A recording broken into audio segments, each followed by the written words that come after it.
মাঝ নদীতে ফেরির ওপর থাকা একটি ট্রাকের ইঞ্জিন হঠাৎ চালু হয়ে যাওয়ায় নারায়ণগঞ্জের ফতুল্লায় ধলেশ্বরী নদীতে পড়ে ৩ জনের মৃত্যু হয়েছে। শনিবার রাত ৯:৩০টার দিকে সদর উপজেলার বক্তাবলী ও নরসিংপুর ঘাটের মাঝামাঝি এলাকায় এই ঘটনা ঘটে। বক্তাবলী ঘাট থেকে ছেড়ে আসা একটি ফেরি মাঝ নদীতে পৌঁছালে হঠাৎ একটি ট্রাকের ইঞ্জিন চালু হয়ে যায়। নিয়ন্ত্রণহীন ট্রাকটি সামনে থাকা দুটি অটোরিকশা, একটি মোটরসাইকেল ও একটি ভ্যানকে সজোরে ধাক্কা দিয়ে ফেরির রেলিং ভেঙে নদীতে পড়ে যায়।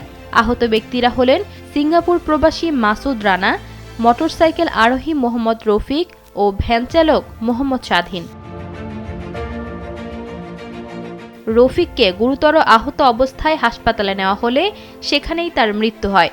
নিখোঁজ স্বাধীন ও মাসুদ রানার মরদেহ রাত ২টার দিকে ফায়ার সার্ভিস, কোস্টগার্ড ও নৌ পুলিশের উদ্ধার অভিযানে নদী থেকে উদ্ধার করা হয়।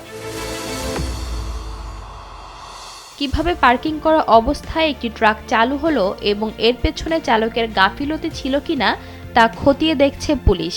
এই মর্মান্তিক ঘটনায় এলাকায় শোকের ছায়া নেমে এসেছে। নৌ পুলিশ ফাঁড়ির পরিদর্শক রকিবুজ্জামান জানিয়েছেন, যান্ত্রিক ত্রুটি বা অন্য কোনো কারণে দুর্ঘটনাটি হয়েছে কিনা তা নিয়ে তদন্ত চলছে।